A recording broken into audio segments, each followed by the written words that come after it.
Dear students, Assalamu alaikum. Welcome to the class.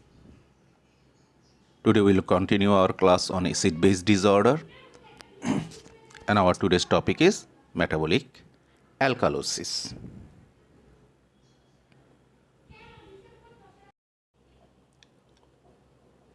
So what is metabolic alkalosis? Metabolic alkalosis is a state or clinical condition characterized by increased blood pH. Yes, all of you know.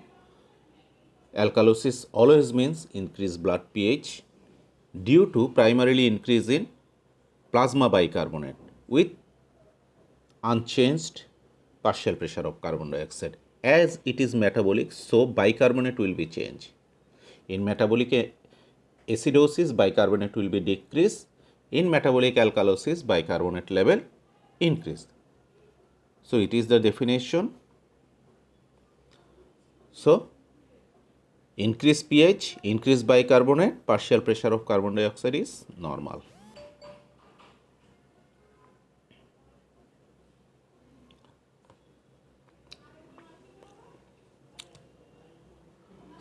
Normal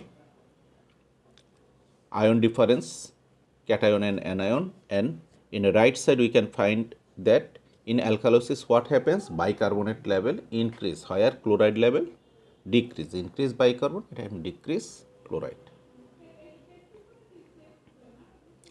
So what are the causes of metabolic alkalosis?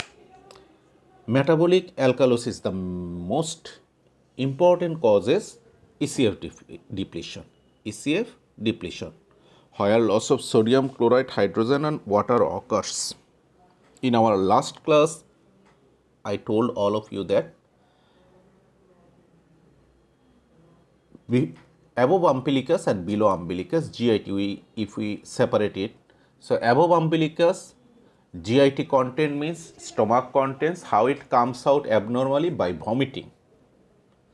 In the stomach, what is predominant? It is acid. So through vomiting, what we excrete from our body? It is the acid. So the most important cause of metabolic alkalosis is prolonged vomiting. Prolonged and continuous vomiting. এর অর্থ হলো যে এক নাগারে প্রতিদিন 5 বার 6 বার 10 বার এবং কয়েকদিন ধরে 5 দিন 7 দিন ধরে যদি বমি হয় তাহলে কি হবে? Continuously from our stomach acid content will be goes outside. ঠিক একই কথা ছোট বাচ্চাদের যদি পাইলোরিক স্টেনোসিস হয়, স্টমাকের এন্ডের দিকে যদি সংকুচিত থাকে, স্টেনোসড থাকে, দেন হোয়াট উইল হ্যাপেন? যেই খাবারই খাবে একসময় স্টমাকে জমে জমে এটা বমির মাধ্যমে বের হয়ে আসবে। একই কথা, অ্যাসিড কন্টেন্ট বের হয়ে আসবে। এছাড়া কিডনিতে আছে ডায়োরেটিক্স, থায়াজাইড, ফ্রুসেমাইড, এটার সাথে আবার এলডোস্টেরনের রিলেশন আছে। ওইভাবে ওইখান থেকে হাইড্রোজেন, ক্লোরাইড, সোডিয়াম এগুলো লস হয়। এখানে দেখো ভমিটিংয়ে কেন অ্যালকালোসিস ডেভেলপ করবে? ভমিটিংয়ের মধ্যে এখানে খেয়াল করে দেখো, এটা হলো স্টমাকের প্যারাইটাল সেল, যেখানে পানি কার্বন ডাইঅক্সাইড মিলে কার্বনিক অ্যাসিড তৈরি করে, সেখান থেকে বাইকার্বনেট তৈরি হয় আর হাইড্রোজেন আয়নটা তৈরি হয়।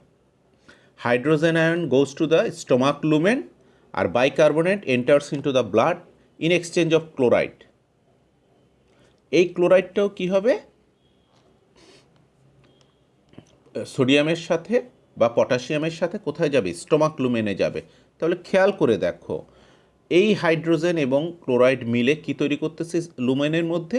Hydrochloric acid. এবং প্রতিটা হাইড্রোক্লোরিক অ্যাসিড তৈরির জন্য ব্লাডের মধ্যে কি যাচ্ছে? একটা করে বাইকার্বনেট। এখন আমাদের স্টমাকের জন্য হাইড্রোক্লোরিক অ্যাসিড মাস্ট। কেউ যদি বারবার বমি করে তার এই হাইড্রোক্লোরিক অ্যাসিড শরীর থেকে বের হয়ে যাবে। ফলে প্যারাইটাল সেল অফ স্টমাককে বারবার কী তৈরি করতে হবে? নূতন নূতন হাইড্রোক্লোরিক অ্যাসিড তৈরি করতে হবে। এবং এতে করে কি হবে? বারবার নূতন বাইকার্বনেট তৈরি হয়ে ব্লাডে চলে যেতে হবে। তাহলে বাইকার্বনেট লেভেল যদি কন্টিনিউয়াসলি ব্লাডে বাড়তে থাকে তাহলে কি ডেভেলপ করবে? Metabolic alkalosis. এ কারণেই prolong vomiting, pyloric stenosis causes metabolic alkalosis. এখন আসো সেকেন্ড কজ কি, পটাশিয়াম ডিপ্লিশন। প্রথমটাতে sodium chloride hydrogen and water depletion ছিল, আর সেকেন্ডটাতে হলো potassium depletion, excessive mineralocorticoid activity. খুব ইম্পর্টেন্ট।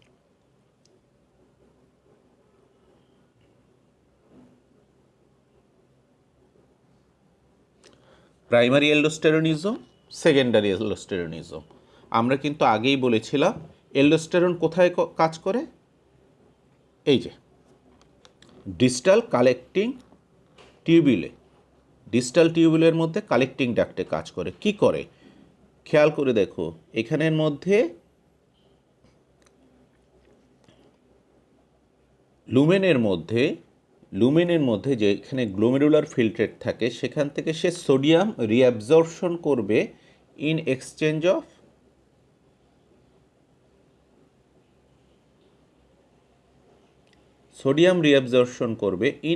Of potassium. তাহলে সোডিয়ামকে সেলে ঢুকাবে, পটাশিয়ামকে বের করে দিবে কোথায়, গ্লোমেরুলার ফিল্ট্রেটের মধ্যে সে বের করে দিবে। এখন এবং এই জায়গাতে কে সাহায্য করে, এল্ডোস্টেরন ছাড়া এই কাজ হবে না। এখন কোনো কারণে যদি পটাশিয়াম কমে যায় ব্লাডে, এটা হলো ব্লাডে যদি পটাশিয়াম কমে যায়, তখন সোডিয়াম রিঅ্যাবজর্পশনের এগেনস্টে পটাশিয়াম আর যেতে পারবে না। তখন এই পটাশিয়ামের বদলে যে যাবে সে হলো হাইড্রোজেন। বোঝা গেছে? Sodium will reabsorb and hydrogen will go out. আমরা গত ক্লাসে জানি যে কিভাবে এই কিডনি সেলের মধ্যে হাইড্রোজেন পাওয়া যায়। Water plus carbon dioxide, carbonic acid ভেঙে গিয়ে hydrogen ion, bicarbonate enters into the blood and hydrogen will go out. এখন প্রতিটা হাইড্রোজেনের জন্য কি হবে, একটা করে বাইকার্বনেট তৈরি হইতে থাকবে, যেটা কিনা ব্লাডে যাবে। সেই আগের কথাই, bicarbonate level increase in blood and causes metabolic alkalosis.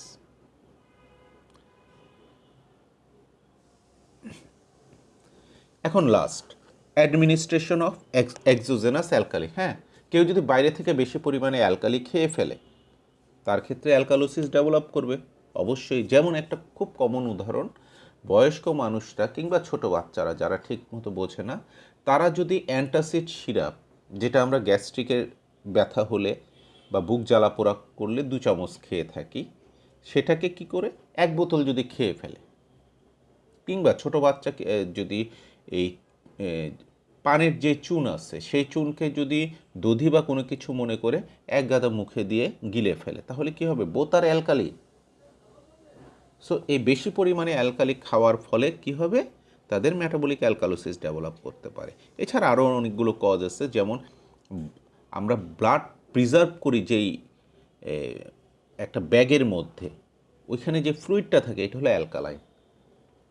তাহলে কাউকে যদি অনেকগুলো ব্লাড দেওয়া হয় রিপিটেডলি, তাহলে কী হবে, বেশি বেশি অ্যালকালি চলে যাবে।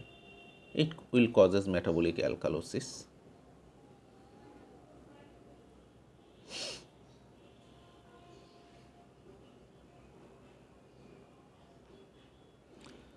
So, antacid bicarbonate containing IV fluid, massive blood transfusion, everything can cause metabolic alkalosis. Vomiting কীভাবে মেটাবলিক অ্যালকালোসিস করে অলরেডি বলে ফেলছি, এখানে আরও সুন্দর করে দেওয়া আছে। এটা কিন্তু from the mother of medicine Davidson সেখানকার ছবি, এখানে অনেক সুন্দর করে পুরোটা দেওয়া আছে। তোমরা এটা শিখবে, এটা পরীক্ষায় আসে, ভালো করে শিখে নিবা। এখানে আমার মনে হয় না কোথাও কোনো সমস্যা হওয়ার কথা।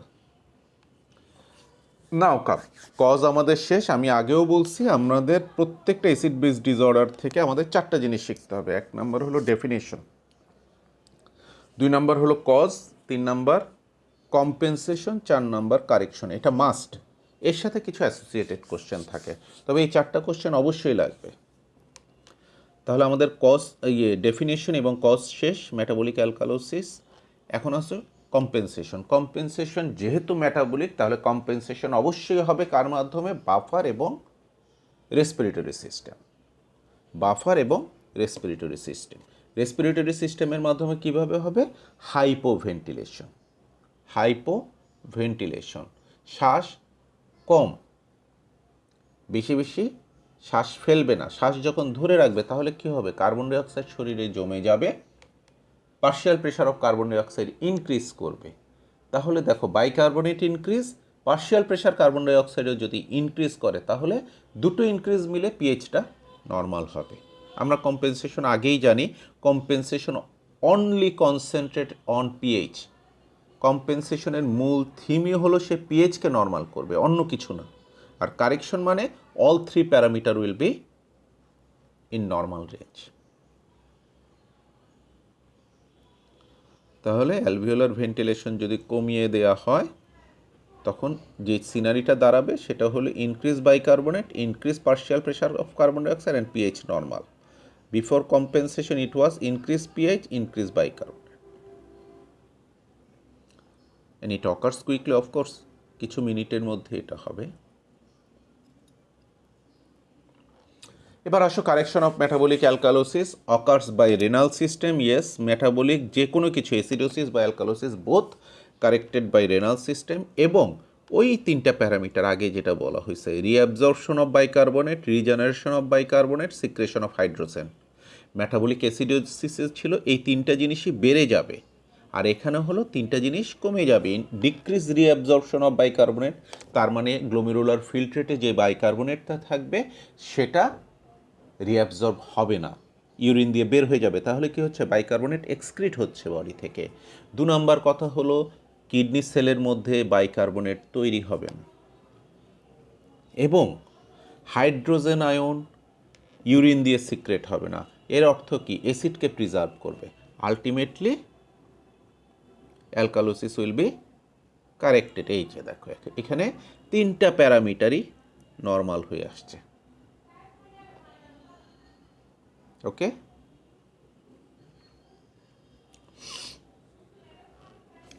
প্যারাডক্সিক অ্যাসিডিউরিয়া খুব খুব ইম্পর্ট্যান্ট। প্যারাডক্সিক মানে উল্টো অ্যাসিডিউরিয়া। মেটাবলিক অ্যালকালোসিস মূল জিনিস কি?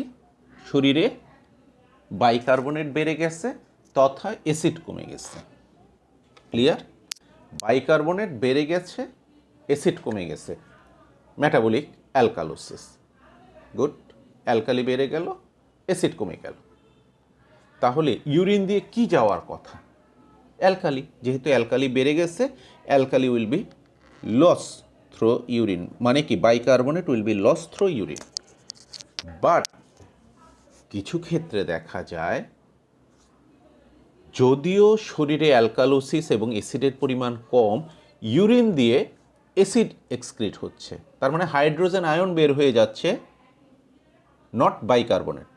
This is called paradoxical অ্যাসিডিউরিয়া।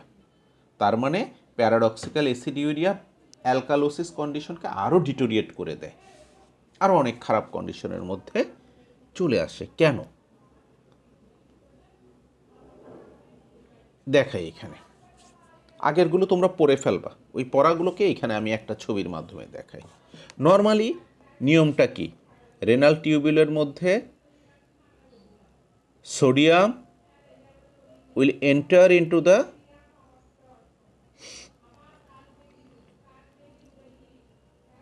sodium will reabsorb in exchange of potassium.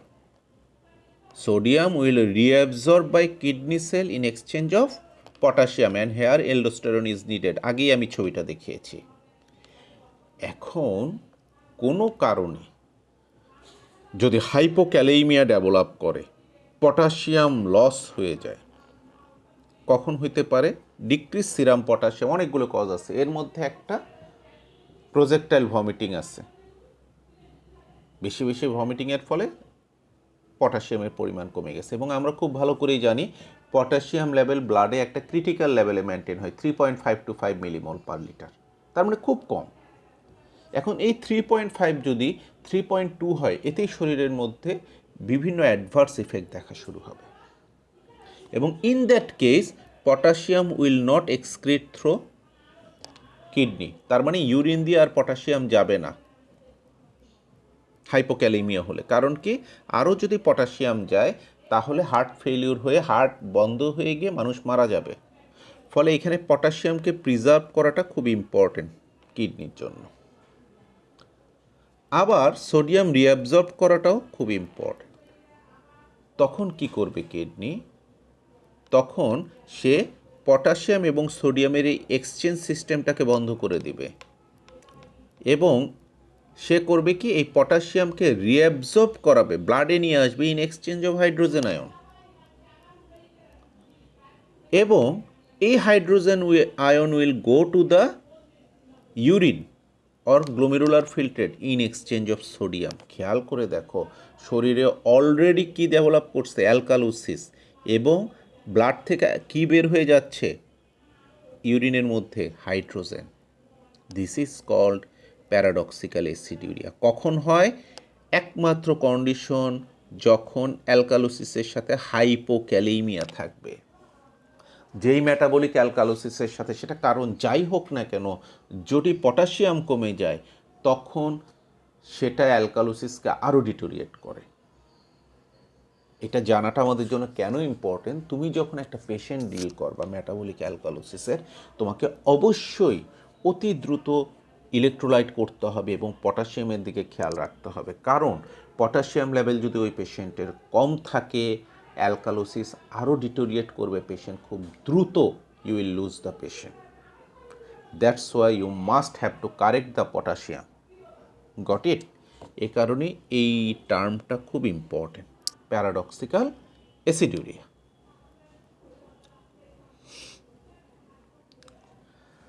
আসো, অ্যালকালোসিস শেষ, আমরা একটা অঙ্কে চলে যাই। 28 years old man is admitted in hospital with a week-long history of severe vomiting. বলেছিলাম prolonged and persistent vomiting, week long. Sorry, এখানে week বানান WEAK আসছে কেন? আহা,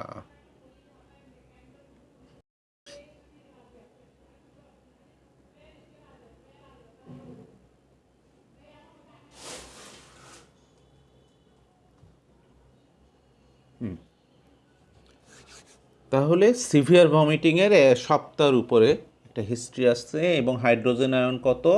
28 ন্যানোমোল। আমরা জানি 35 to 45 হতে হবে। Partial pressure of carbon dioxide কিন্তু নর্মাল রেঞ্জে, কিন্তু বাইকার্বনেট খেয়াল করে দেখো 28-এর উপরে আসতে পারবে না, সেই জায়গায় সে কত আছে? 43 millimole per litre. So what is the acid-base disorder? Low hydrogen, high bicarbonate, confirmed patient has developed metabolic alkalosis. তোমাদেরকে উত্তরটা দিতে হবে এবং কজটা বলতে হবে। কেন? কজটা হলো এই যে, যেমন এখানে হাইড্রোজেন আয়ন কম, বাইকার্বনেট বেশি, that's why it is metabolic alkalosis. এখানে যদি মনে করো হাইড্রোজেন আয়নটা যদি 35 হতো এবং partial pressure of carbon dioxide যদি আমাদের এখানে 50-র উপরে হতো, তখন কি বলতা? তখন তোমরা বলতা কম্পেনসেটেড মেটাবলিক অ্যালকালোসিস। কারণ কি, কম্পেনসেশনের ফলে হাইড্রোজেন আয়ন নর্মাল হয়ে যেত, partial pressure carbon dioxide hypo ভেন্টিলেশনের কারণে বেড়ে যেত, বাইকার্বনেট বাড়া আছে।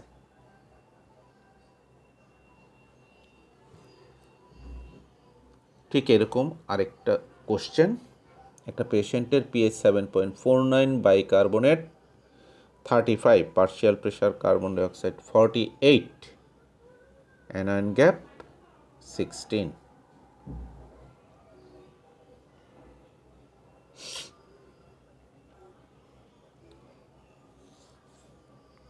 Metabolic alkalosis. ওকে,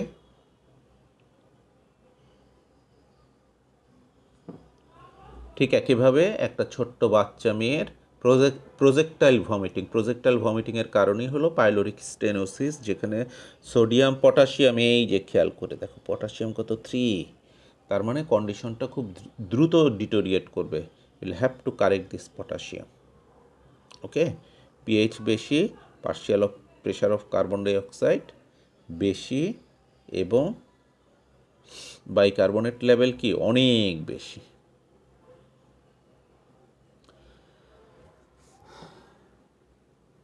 তাহলে এটা কি অ্যালকালোসিস অবশ্যই, সিভিয়ার ভমিটিং এবং কি হচ্ছে কম্পেনসেশন স্টার্ট হয়েছে। কারণ কি এই যে পার্শিয়াল প্রেশার অফ কার্বন ডাইঅক্সাইডটা দেখো বেড়ে যাচ্ছে, বেড়ে যাওয়ার কারণটাই হলো কম্পেনসেশনের দিকে যাচ্ছে।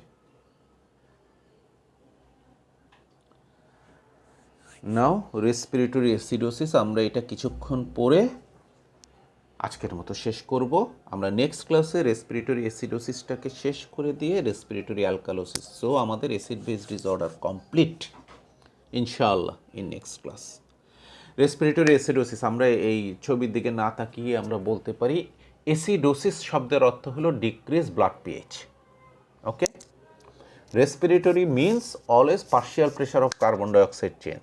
তাহলে রেসপিরেটরি অ্যাসিডোসিস অর্থ হলো partial pressure of carbon dioxide কী হবে, ইনক্রিজ হবে, আর বাইকার্বনেট নর্মাল।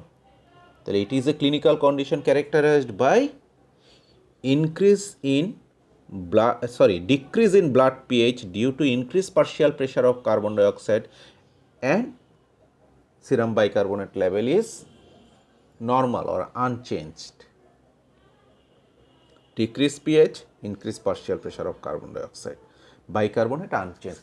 এখন আমরা যদি এটা কারণ খুঁজতে যাই, partial pressure of carbon dioxide কী কারণে শরীরে বাড়ে? একটা মানুষ কি চাইলেই তার শ্বাস বন্ধ করে বসে থাকতে পারে সারাদিন?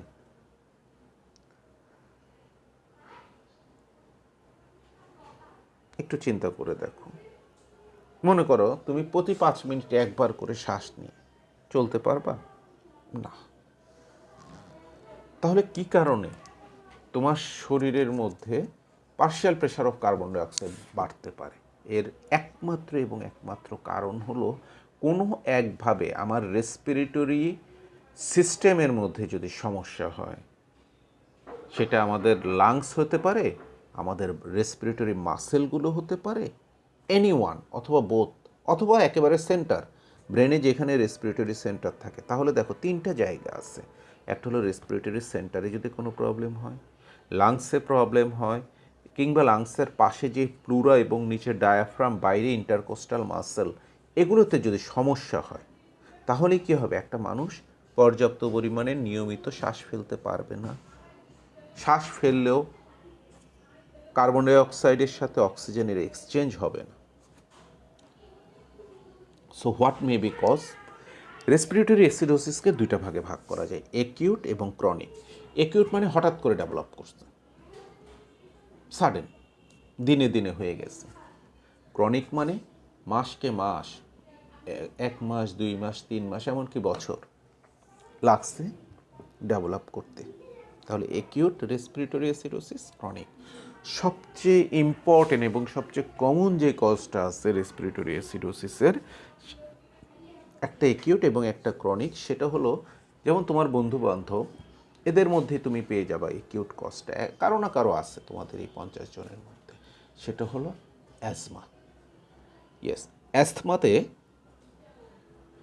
মানুষ যাদের আছে ওরা জানে যে ওরা শ্বাস ফেলতে পারে না, শ্বাস নিতে পারতেছে না, প্রচণ্ড শ্বাসকষ্ট হয়। তাহলে কি হবে? কার্বন ডাইঅক্সাইড এক্সচেঞ্জটা লাংসে হচ্ছে না, এবং সেক্ষেত্রে partial pressure of carbon dioxide বেড়ে যায়। আর ক্রনিক রেসপিরেটরি অ্যাসিডোসিস, এটাও সমাজে খুব কমন। তোমার আত্মীয় স্বজন, মানে আঙ্কেল বা দাদা দাদু, অনেকের ক্ষেত্রে দেখবা যারা সিভিয়ারলি স্মোক করে, ওদের লাংস ঠিকমতো কাজ করে না, তখন এক ধরনের ডিজিজ ডেভেলপ করে, chronic obstructive pulmonary disease, chronic obstructive pulmonary disease, COPD। তাহলে এয়ারওয়ে অবস্ট্রাকশন সবচেয়ে কমন কি? Severe asthma. এছাড়া যেটা আছে একিউট ব্রঙ্কাইটিস আর নিউমোনিয়া। হ্যাঁ, নিউমোনিয়া হলেও কি হবে? গ্যাসিয়াস এক্সচেঞ্জটা বন্ধ হয়ে যাবে। নিউমোনিয়া হলে কি হয়? লাংসের অ্যালভিওলের মধ্যে পানি জমে যায়, ফলে তুমি শ্বাস টান দিলা, সেই শ্বাসটার মধ্যে যেই অক্সিজেন থাকবে এবং ব্লাডে যে কার্বন ডাই অক্সাইড থাকবে এটা এক্সচেঞ্জ হতে পারবে না, মাঝখানে কি আছে একটা ফ্লুইড ব্যারিয়ার, পানির একটা ব্যারিয়ার রয়ে গেছে। এই কারণেই নিউমোনিয়াতে অ্যাসিডোসিস হবে একিউট। আর যেটা বলেছিলাম ক্রনিক অবস্ট্রাকটিভ পালমোনারি ডিজিজ বা সিওপিডি দুই রকম আছে, ব্রঙ্কাইটিস এবং এমফাইজিমা। এটা ডিটেলস ফিফথ ইয়ারে পড়াবে। এমফাইজিমাতে লাংসের ইলাস্টিসিটি নষ্ট হয়ে যায় অ্যালভিওলির। মনে করো এই যে ইলাস্টিকের অনেক প্যান্ট থাকে না, অনেক বেশি টানলে, দীর্ঘদিন টানলে একসময় ইলাস্টিকটা আর কাজ করে না। ঠিক কীভাবে লাংসের ইলাস্টিসিটি নষ্ট হলে অ্যালভিওলিগুলি আর ক্লোজ হবে না, ফলে গ্যাসটা বের হয়ে আসবে না। ওকে, সেকেন্ড কজ যেটা বলছিলাম, যদি ব্রেইনে হয় রেসপিরেটরি সেন্টার ডিপ্রেশন হইতে পারে। এটা সিডেটিভ ওভারডোজ, হ্যাঁ, ঘুমের ওষুধ, অনেকে ঘুম আসে না, 1টা 2টা 3টা 10টা খায়, আবার অনেকে সুইসাইডের জন্য খেয়ে থাকে। সেই ক্ষেত্রে পুরো ব্রেইনটাই সেখানে কি হবে, ডিপ্রেস হয়ে থাকবে, তার সাথে রেসপিরেটরি সেন্টারটাও ডিপ্রেস হবে। অথবা যদি কারো ব্রেইন স্ট্রোক, সেরিব্রাল ইনফ্রাকশন বা ব্রেইন স্ট্রোকটা ঠিক সেই জায়গায় হয় যেখানে রেসপিরেটরি সেন্টারটা আছে। তোমরা তো জানোই ব্রেইনের রেসপিরেটরি সেন্টার, হ্যাঁ, সেখানেই যদি হয়, হাইপোথ্যালামিক রিজিয়নের কোথাও যদি একটা স্ট্রোক হয়ে যায়, তখন কি হবে, রেসপিরেটরি সেন্টার ডিপ্রেস হবে। এটা হলো একিউট। ক্রনিক কি আছে, দীর্ঘদিন ধরে ঘুমের ওষুধ খাচ্ছে তো খাচ্ছে, 6 মাস, 1 বছর, 5 বছর, এদের ক্ষেত্রে এটা হয়। নিউরোমাস্কুলার ডিফেক্ট যেটা বলেছিলাম, ডায়াফ্রাম একটা মাসেল, আবার ইন্টারকোস্টাল মাসেলগুলো আছে, এখানে যদি প্রবলেম থাকে, খুব কমন যেটা সেটা হলো গুলেনবেরি সিনড্রোম। গুলেনবেরি সিনড্রোম এটা একটা ভাইরাল ইনফেকশন। এই ভাইরাল ইনফেকশনের 2 থেকে 3 সপ্তাহ জন্য এই রেসপিরেটরি মাসেলগুলো ইনঅ্যাক্টিভ হয়ে পড়ে। এটা কিন্তু ভয়ঙ্কর অবস্থা।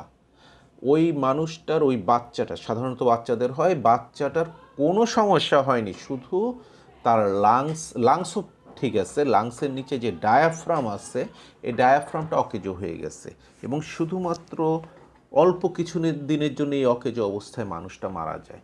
এখন আমরা কোনো একভাবে যদি ওই বাচ্চাটাকে আর্টিফিশিয়াল ভেন্টিলেশন দিতে পারি, কি পারি, আর্টিফিশিয়াল ভেন্টিলেশন দিতে পারি, তাহলে কি হবে, বেঁচে যাবে। কারণ 2 থেকে 3 সপ্তাহ পরে এই ইনফেকশনে, ভাইরাল ইনফেকশনের প্রভাব কেটে যাবে এবং ডায়াফ্রাম কোনো ট্রিটমেন্ট ছাড়াই আবার নর্মালি কাজ করবে।